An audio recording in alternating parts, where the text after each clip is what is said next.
You're streaming CBS News Bay Area. Thanks for joining us this Tuesday. I'm Ann Makovic, and here's a look at some of our news headlines this morning. It is looking more and more likely that our government is headed for a shutdown tonight. Congressional leaders and President Trump failed to reach a deal after meeting at the White House yesterday. A shutdown could lead to more mass layoffs and furloughs of federal workers. We expect at some point that the Senate will try to hold another round of votes on a government funding bill. They tried to do that about a week ago, and those efforts failed. They put up just a clean, straight extension of government funding for the next 7 weeks. That was voted down, as was a Democratic countermeasure that included some of these issues that Democrats want addressed around the issue of health care. That, too, failed. If there is a shutdown, some essential services would continue, like Social Security benefits and mail delivery, but national parks and museums would close. If you are thinking of buying an electric car, today is the last day to cash in on that federal tax credit. That $7,500 rebate expires at midnight. Former President Biden passed the incentive under the Inflation Reduction Act, but President Trump's tax and spending bill is putting an end to that.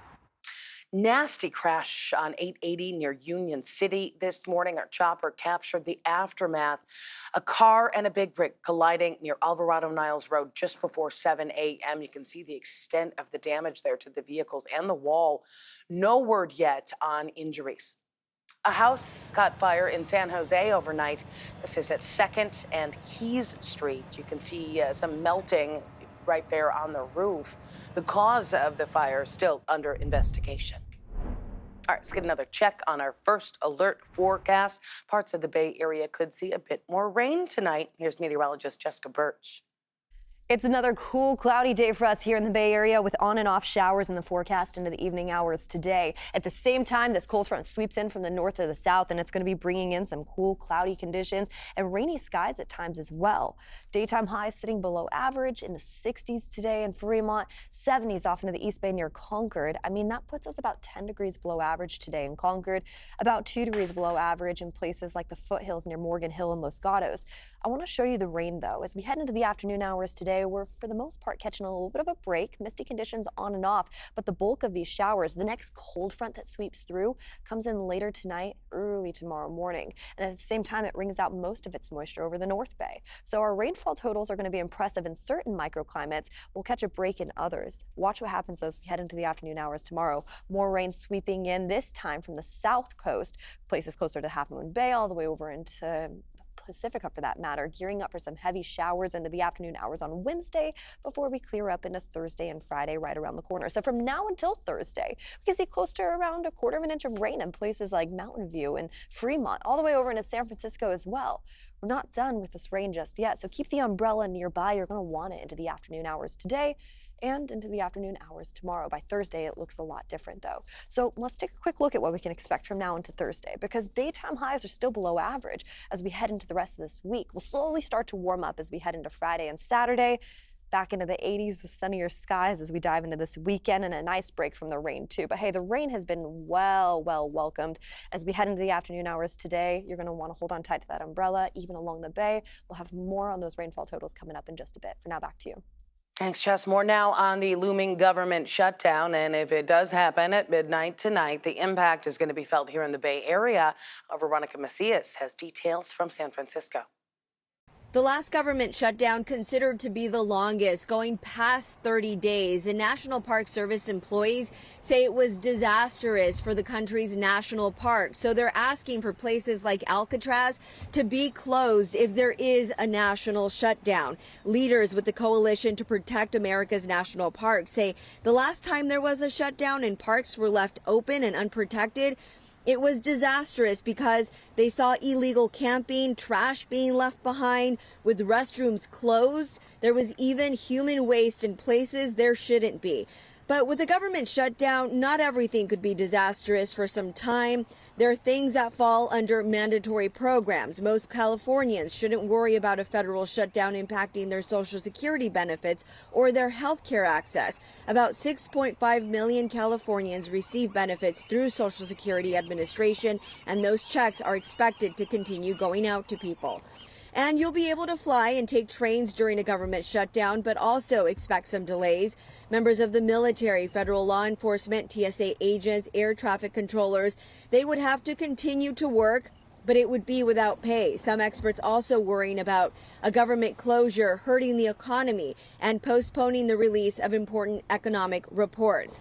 It is estimated that the country would lose an estimated $7 billion per week during a government shutdown, $1 billion coming from tourism alone.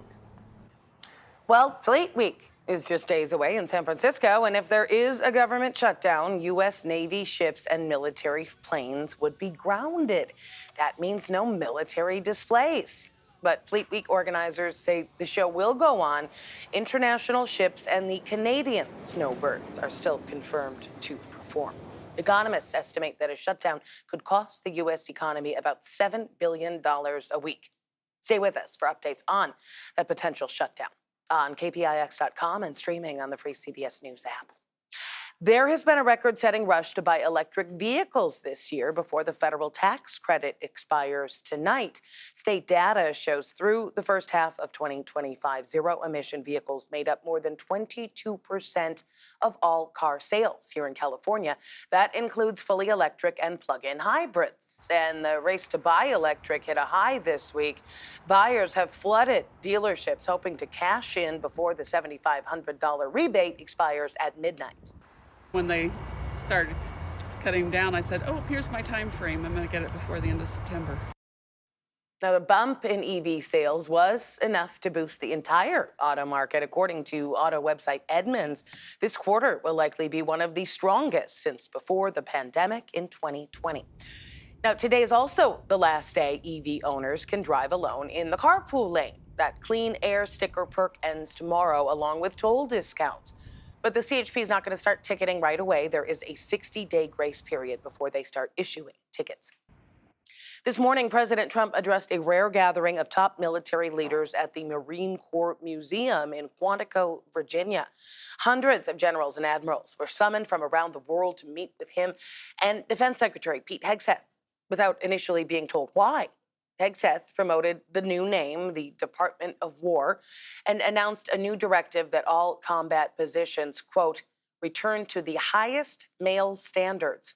President Trump told leaders of the armed services that defending the homeland should be the military's first priority, which includes deploying troops and the National Guard in U.S. cities, especially those run by Democrats. Chicago, New York, Los Angeles. They're very unsafe places, and we're going to straighten them out one by one.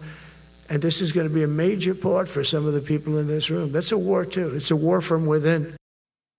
Trump says his administration is committing $1 trillion in 2026 for the military. Neither Trump nor Hegseth addressed the looming government shutdown, but if it happens, active troops would be required to report for duty while their pay is delayed. Still ahead here on CBS News Bay Area, nonstick cookware could be banned over potentially toxic chemicals. Details of the bill on Governor Newsom's desk and how some Bay Area chefs are cooking up a fight. I feel like chefs should have the choice to use the tools they want in their kitchen, not be told what tools we need to use. Plus, the housing market appears to be on the rebound, but not everywhere. The Bay Area zip codes where prices are dropping and homes aren't selling. It's heavily condos in that area. Condos are really hard to sell, and so that is kind of more showing that kind of coolness in those areas.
Cloudy day for us here in the Bay Area with more on and off showers in the forecast into the evening hours tonight, early morning hours tomorrow.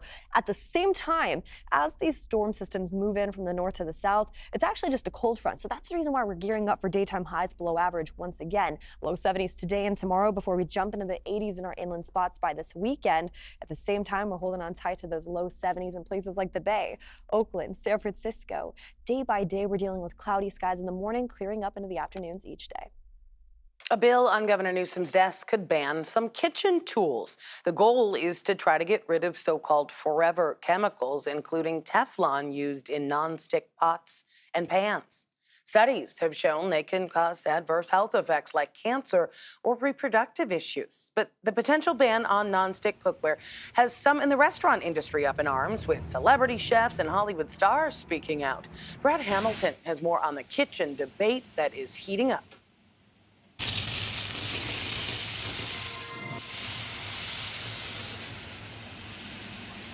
For Chef Brian Hoagland, the kitchen is more than just a workplace. It's the space where he feels most at home.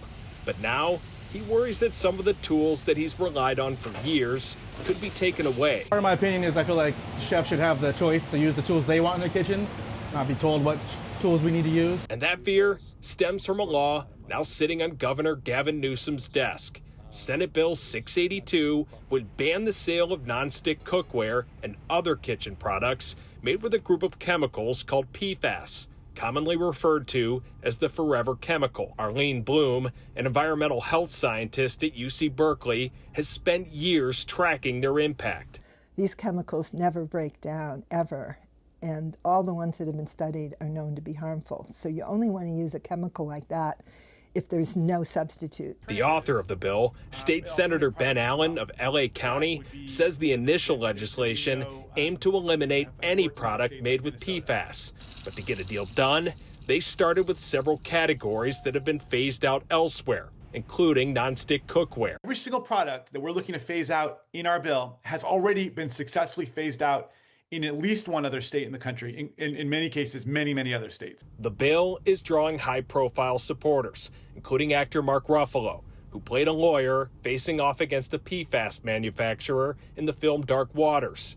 And then there are against critics, like celebrity chefs Rachel Ray and Thomas Keller, who argue that the ban goes too far. Steve Burns, the president of the Cookware Alliance, believes the industry he represents has been unfairly targeted, and he also pushes back on the claim that nonstick is proven to be unsafe. Completely safe, and as a matter of fact, the United States Food and Drug Administration has specifically authorized fluoropolymers to be used in the preparation of food. So what's in a pan has turned into a bigger fight. On one side, health and safety. On the other, cost and convenience. But for chefs like Brian, the debate feels like it's happening far away, but the impact could land right here in his kitchen. We'll abide by the laws, of course. We'll maneuver which direction we need to make things work around here. That's what we do, you know. Oh, there's no need to throw out your nonstick pans. This bill is targeting the production of the cookware itself with a compliance deadline that wouldn't take effect until around 2030. Similar law went into effect in Minnesota at the start of the year. It's called Amara's Law. That ban includes cookware, cosmetics, and cleaning products. In August, a judge tossed out a lawsuit that claimed the ban discriminates against out-of-state commerce. Meantime, the governor has signed a landmark bill creating safety measures for AI. It's known as the Transparency in Frontier Artificial Intelligence Act. That legislation requires that AI developers disclose their security protocols and report any major safety events. It also includes whistleblower protections. In a statement, the governor said California has proven that we can establish regulations to protect our communities while also ensuring that the growing AI industry continues to thrive. This legislation strikes that balance. The housing market seems to be rebounding. A new report from the National Association of Realtors shows a 4% increase in home sales in August compared to the month before. Those realtors say that lower mortgage rates may have contributed to higher home sales. But one zip code in Oakland is trending in the opposite direction. Homeowners in this area are seeing the values of their homes decrease. Data from Zillow shows it's down 30% since 2020. Our Kara St. Cyr talks to one homeowner who's having a tough time offloading his property. William Louis Graybill's two-bedroom condo in Oakland was a dream buy. A little space, a little kitchen. But selling it has been much more difficult. I've known that it was kind of a unique space and that I needed to wait for the right person to come along. A workshop makes up more than half the square footage. The loft space has been on the market since the spring. Williams is offering a living space and a workshop across from the bedroom. But so far, it's been hard getting buyers, even after he shaved $45,000 off the asking price. I could not have guessed that it